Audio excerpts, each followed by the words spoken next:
आज दुनिया में हम विकसित देशों की हालत देखते हैं तो विकास इस प्रकार से हुआ है कि उसके साथ विनाश भी आ गया।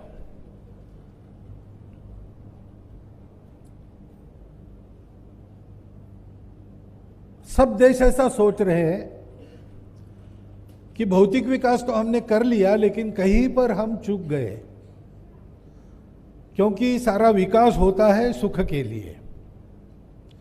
मनुष्य को सुख चाहिए, सृष्टि में सबको सुख चाहिए। विज्ञान भी क्यों जानना चाहते हैं हम लोग? यहां से सूरज कितने दूर पर है ये मैंने नहीं जाना तो मेरा क्या फर्क पड़ने वाला है, लेकिन मनुष्य ऐसा विचार नहीं करता, उसको जानने की तृष्णा है और उस ज्ञान के आधार पर वो अपने जीवन को सुखी करना चाहता है, इसलिए उसको जानना है।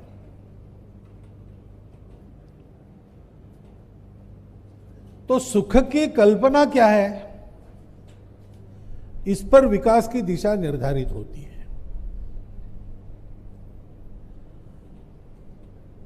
अभी तक पिछले 2000 वर्षों से जिन प्रणालियों का प्रभाव दुनिया में रहा है उसमें यह माना गया कि सुख केवल भौतिक है, क्योंकि हम दुनिया का अध्ययन करते हैं, दुनिया के पशु पक्षियों को देखते हैं, तो यही ध्यान में आता है। आहार निद्रा भय मैथुनंच, यही सुख की कल्पना है। जानवरों के लिए ठीक है, वो जन्म लेते हैं, उनको ज्ञान लालसा रहती नहीं, क्योंकि विचार ही नहीं है, और इसलिए मरते दम तक जीना है। मरते दम तक जीना है तो जीने की आवश्यकताएं पूरी करनी है। एक दिन मर जाना है, क्यों जन्मे, कब मरेंगे, कैसे मरेंगे, कोई चिंता नहीं है। सुख दुख तात्कालिक है और भौतिक है। कोई जानवर निराश होकर आत्महत्या नहीं करता, आत्महत्या केवल मनुष्य करता है, क्योंकि जानवर को निराशा नहीं होती, जो होती है वो तात्कालिक होती है और भौतिक होती है। मनुष्य का भी विकास इसी पैमाने पर नापा गया, क्योंकि वैसे देखा जाए तो एक बुद्धि ज्यादा है मनुष्य में। शरीर होता है, मन होता है, बुद्धि होती है। बुद्धि भी ब्रेन में चलने वाले रासायनिक क्रियाओं का प्रोडक्ट है,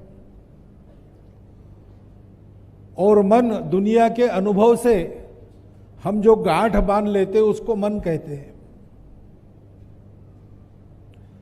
और इसलिए पशुओं को जैसा ही हम भी अपनी भौतिक आवश्यकताएं पूरी करें तो विकास पूरा हो गया।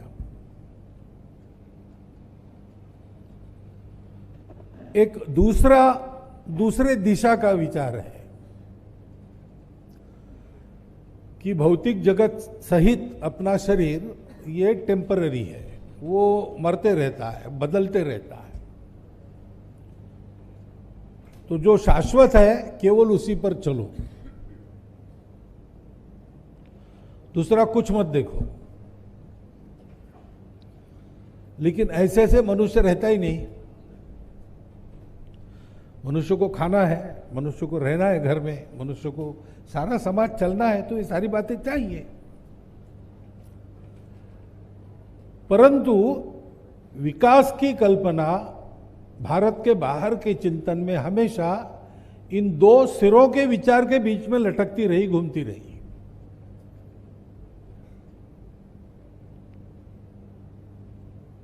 हमारे यहां हमारी दृष्टि अलग है।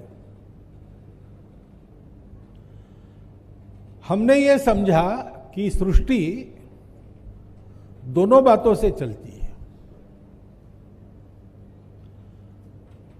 भौतिक जगत का हम अनुभव लेते हैं, अपने ज्ञानेंद्रिय सब बाहर देखते हैं, बाहर की दुनिया का अनुभव होता है।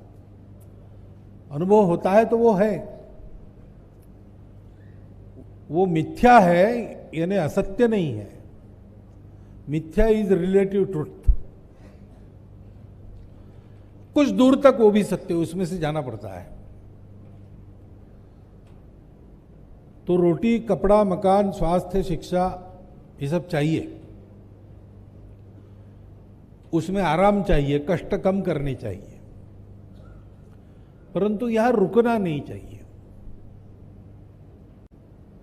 वास्तव में सुख चाहिए